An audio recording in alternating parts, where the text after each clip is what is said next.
Hello guys. இன்னைக்கு ஹெல்தியா முருங்கைக்கீரையில noodles எப்படி பண்றதுன்னு தான் பார்க்க போறோம். வாங்க பார்க்கலாம்.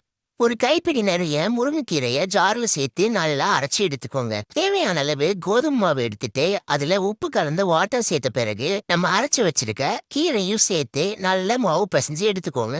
பிசைஞ்சு வச்ச மாவை குறுக்கு அச்சுல பிழிஞ்சு இட்லி பாத்திரத்துல வேக வச்சு எடுத்துக்கோங்க. அப்புறம் உங்களுக்கு பிடிச்ச வெஜிடபிள்ஸ் எல்லாம் கட் பண்ணிக்கோங்க. முதல்ல 2 எக்கை ஸ்கிராம்பிள் பண்ணி தனியா எடுத்து வச்சுக்கோங்க. அதே பாத்திரத்துல தேவையான அளவு ஆயில் சேர்த்து கட் பண்ணி வச்சிருக்க வெஜிடபிள்ஸ் எல்லாம் சேர்த்துக்கலாம். சால்ட் சேர்த்து வணங்கின பிறகு மிளகாய் தூள் மல்லித்தூள் சேர்த்துக்கோங்க. பச்சை வாசனை போன பிறகு soya sauce, tomato sauce, red chilli sauce சேர்த்துக்கோங்க.